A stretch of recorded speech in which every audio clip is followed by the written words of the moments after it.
Mm. Yeah, I really wanted those 3 minutes that Peter was giving us. Yeah, so maybe I might just invite those 3 minutes here. And invite I have so much that's been enlivened through the presentations in a kind of, I don't know, like a natural emergent intelligence of its order. That is also, of course, curated by Peter. But something about Kevin's presentation just was so enlivening. It was so funny.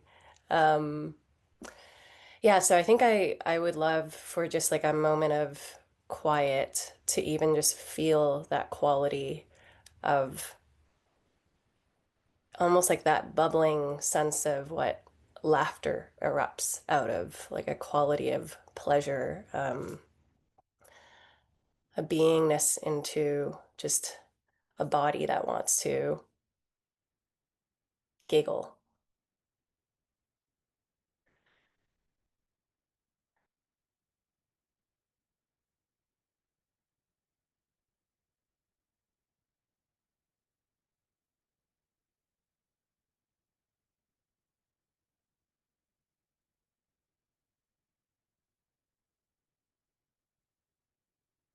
Yeah, and even just taking a moment to just arrive into my body. I'm noticing there's so much tingling.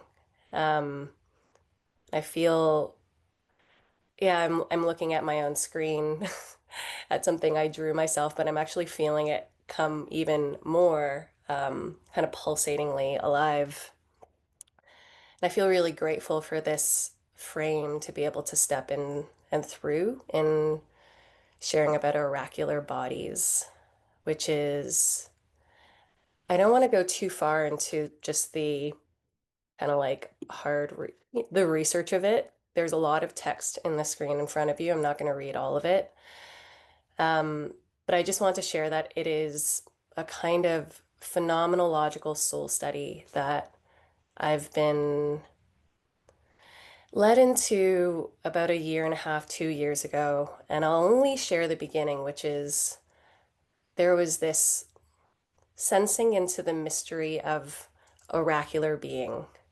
An oracular being, oracular bodies kind of just swam through almost like a fruiting body of an expression of, yeah, what happens when a world or an utterance or like a vision seems to just kind of pop out like that video out of the soil.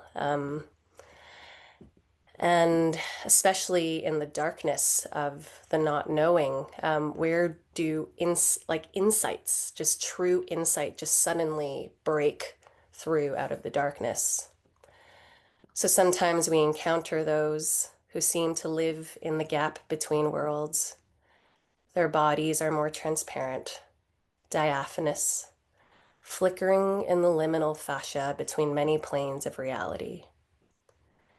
They see and fall in love with unimaginable potential. They try to whisper to us about it, even if we don't understand. They are faithful to a different kind of clarity and integrity. When they communicate through silence, strange riddles, and koans, or two by twos, it is with gravity and potency that stirs something deep, a remembrance of the future. So, in the sense, to be an oracular being is to open your body to the gap and to become this porous channel to these temporal streams and currents, to encounter latent potential, to feel and actually make contact with these futures that impregnate you with vision, and then to utter from that unspeakable place of paradox and to courageously declare your vision to the world, transforming your body into a portal to the future. And in that sense, I mean, I come into this work using the words oracular and prophecy, and sometimes it can evoke something lofty and hubristic, like prophecy is predicting or forecasting the future. But that is prophecy in a field of foresight that abides by a linear time. So a kind of like I see this to come. And that is a sight that is limited in the horizontal arrow of Chronos. And also there is this other form of time, Kairos. And in our present, the future begins to whisper through the cracks, through the gaps. And sometimes philosophers have called it the vertical timing of the gods. Insight appears as oracular utterance from the more than human realms, and one develops the capacity to listen through presence. So, in this meeting place between Chronos and Kairos, the oracular body becomes a subtle instrument attuned to the resonant patterns of these latent potentials. The prophecy they begin to embody may prefigure as strange, yet the monstrous and miraculous are co-present. We are allured into the gravitational futuring of these strange new worlds.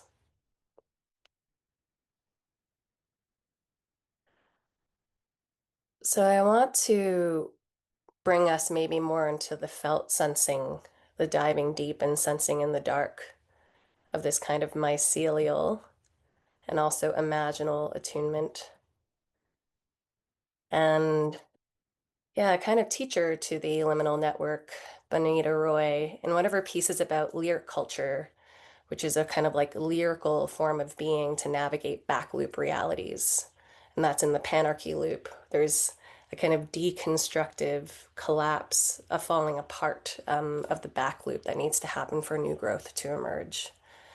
So, kind of in this back loop reality, the navigation and sensefulness of how to move through a collapsing map calls forward these other forms of perhaps like latent potentials, latent capacities, ways in which we've always been able to, as humans, but also as kind of creatures of our collective biome, have been able to make sense. And I want to invite actually, it's something as simple as contact. It's nothing that's like a magical, like very, I don't know, a transcendently mystical way of being. It's actually something as simple as touch. And to touch means to self other. So it's that contact point where self and other meet. And we feel the other and we feel ourselves touching. We begin by feeling forward, the worm crawling, the amoeba stretching, the flagellate flagellating, the neuron feeling forward to connect. The basis of life is touch.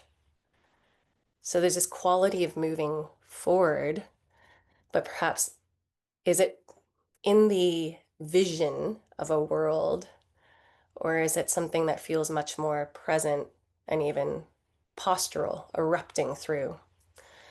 So I want to invite a kind of different language as metaphor because language is bridge building to postures of the body, ways in which we relate with world.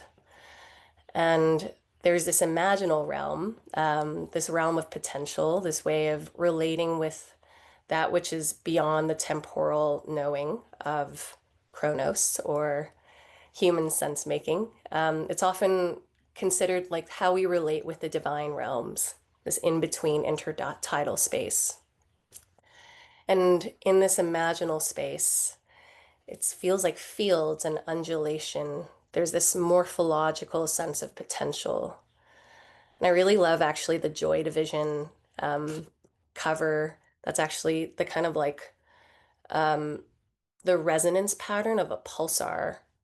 Um, and what's really fascinating is that it looks like, it looks like kind of a resonance frequency, but it also looks like landscape. And for me, if I were to like, I mean, so much of what I do is just arising from direct phenomenology of my own experience. But this imaginal sensing of the future is topological in the sense there's a felt sense of dips or movements and vibrations and ripples of fields of potentiality, and that which feels more dense and matterful, and that which is more dissipating, but also moving towards actualization. And there's these ways in which there's the field, but then there's also this contact that can happen as well, which is like kind of ingression. So are we letting fields of potential then make contact with the body?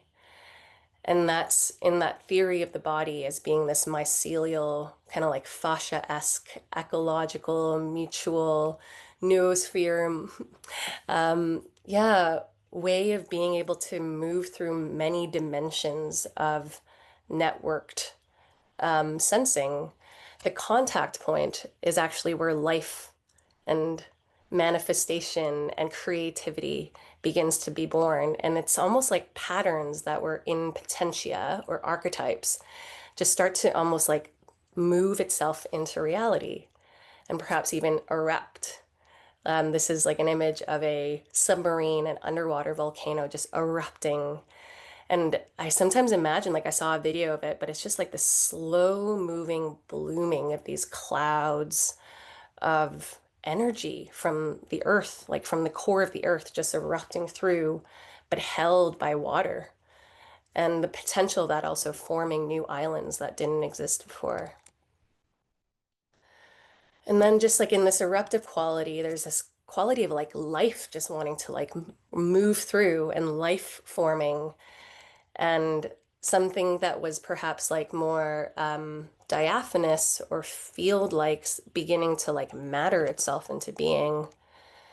And there's this the redness and the like the image of the mitochondria, just something about these energy stores beginning to metabolically begin to life. It's like life lifing itself into a body that has always been alive, like a bodies of aliveness. Every part of your body is alive at all times.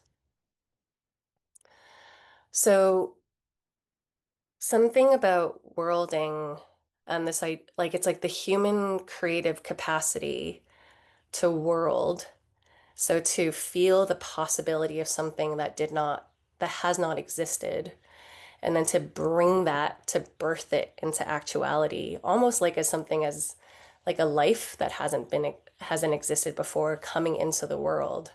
There's something that actually feels incredibly, um, yeah, there's also like a precognitive beneath the surface, just like process that's happening that I feel like when I ask this question, if the future already lived inside the body, if the blueprints for how we come into right alignment with evolution and the way life actually naturally harmonizes towards greater wholeness, then we start to experience perhaps in presence this way of experiencing the future, not as something far away that we have to win or fight for, but something that is deeply layered into the um, yeah, the way that we have it in our nature, and it kind of like emanates and grows outwards and reaches into culture and governance and infrastructure and commerce and fashion.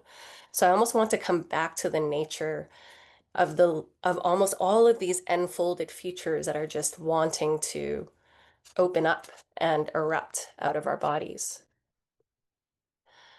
So, in envisioning these futures as fields or worlds of latent potential and this capacity for awareness or consciousness to root into that potentiality through presence, then I start to think about, okay, then what are the postures? Like, how do we guide this capacity? How do we remember this with each other? How do we practice wise agency? And something around the alignment of Wu Wei,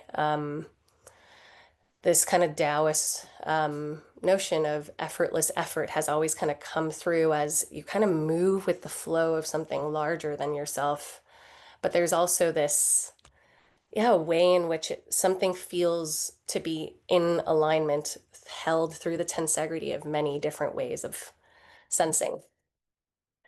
So in oracular bodies, and this came out of actually a lot of interviews, so these ritual interviews I was holding with folks that I consider oracular bodies. So these bodies, yeah, folks that people might know, like Rosa Lewis or Layman Pascal, but just wanting to better know, it's like, what is the phenomenology of being a body that can sense in this other weird, perhaps even more than human way? And there was this, yeah, sense of like a dancing between the visual metaphor of seeing and sight.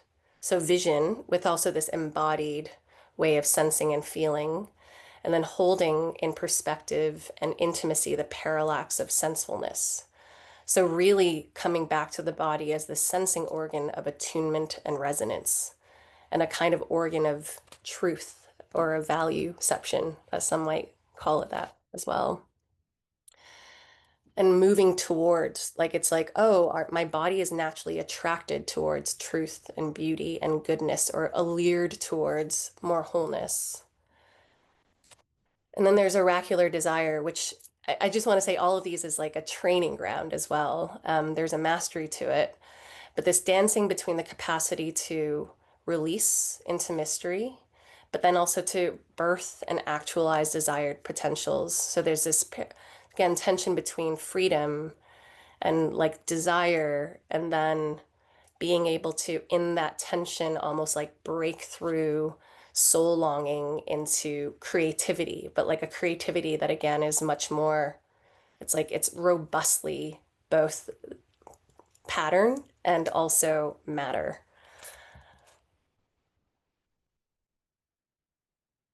And then we have oracular culture because, of course, there's the body that I inhabit that I consider self, and then there's the many bodies that I inhabit that um, are also part of the sense of the me or the we.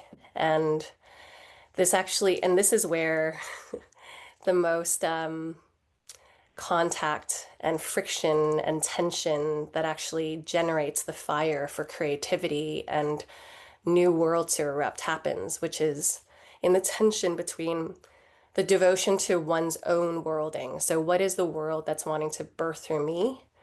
And then how does that come into relationship and almost nudge up against like foam, like bubbles that kind of like foam up against one another into a world of many worlds and the balancing of sovereignty and entanglement in that sense. So we have to be very individuated and aligned with the sense of center, and then also in intimate contact with many other centers, and something in that would be the arising of a kind of collective capacity for emergent worlding and transversal wholeness. And transversal for me is a kind of term for there's universal, one world, pluriversal, many worlds.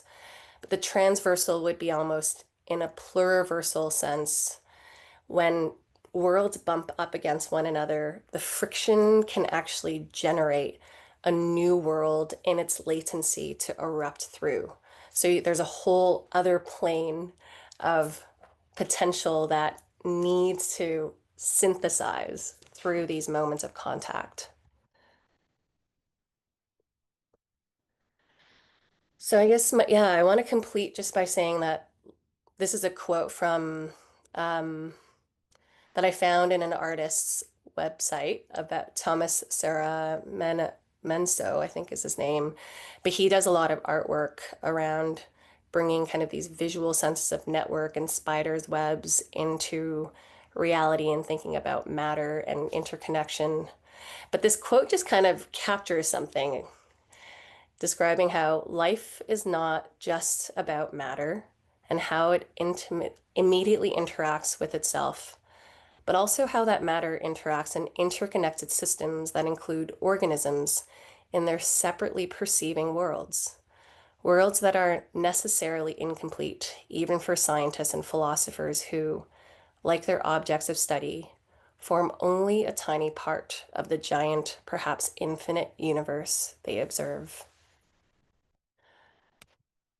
So I will, yeah, I'll complete here. There was a video, but I don't, this feels like a good ending. Thank you. Mm. Let's give a round of applause for Cheryl's presentation. Very lovely. I feel very grounded and peaceful. Um, so yeah, I'll ask Cheryl a question, and feel free to put your shares, thoughts in the chat. What was coming up? First, I'll share, and then I'll ask a question. In Orthodox Christianity, especially kind of the mystical, they have this notion of the nous, and they understand it as the eye of the soul. And where I feel it is sort of in this heart area, and it just kind of has a spacious openness, lightness, lovingness, and definitely got opened up when listening to your presentation. And when it comes to like practices, like how to practice this collectively, I know you deep dive into a lot of these different, what they call intersubjective meditative practices, collective presencing, dialogo, someone mentioned in the chat. Um, our friend Sam Hines, he has this thing coming up too, communal reverie. I'll put it in the chat. I think you helped shape that practice, if I'm not mistaken. Um, so I'm curious if you can speak on what actual practices you use and would definitely recommend people experiment and experience. Yeah, no, that's a really excellent list. I can really speak through my own portal, which was I'd been kind of interested in meditation lightly before, but something around encountering collective presencing on the Stoa during the pandemic um, felt like I was kind of working with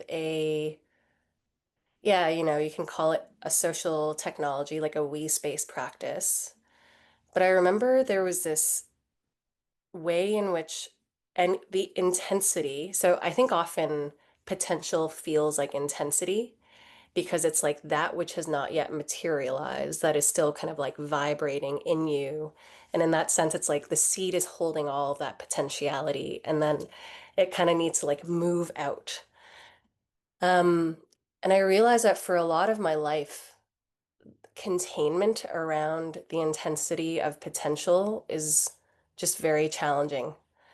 And most of the time, like numbing and actually avoiding it would be the path of just being able to handle it. So I think before, even though I was interested in meditation and all of these kind of like mindfulness practices, it was actually when I entered a we space where it felt like my body and the intensity it's holding just entered a larger body. And I was like, whoa, I'm like accessing space. There's a co-holding that's happening where suddenly this thing that I couldn't even tap into was able to have the a spacious enough holding and a kind of quiet and slowed down temporics, and also a kind of movement of attention towards the middle. So I was able to then move the intensity to the center and have it contact other intensities and then feel into the potential. Yeah, it's like feel into that um, in a way that I'd never been able to before. Or maybe there would be touches of that, but it's like when you go to an amazing, like a fucking amazing concert, for example, and there was that moment where it's the like the band or like the people, like it's like something just happens. There's like a kind of field body that happens, and then you feel this outflow and holding of a lot of resonance. So I think there's a lot of moments where we all experience that, but I and church I think is a space for that too. It's like these resonance chambers that can hold more than what you can hold alone. So I think for me that's why being able to experience, like it's like even in these worldview sessions, the fact that we take in a lot of information and then have a period of time to just slowly collectively like metabolize it, but also not only digest it, but allow these new insights to emerge.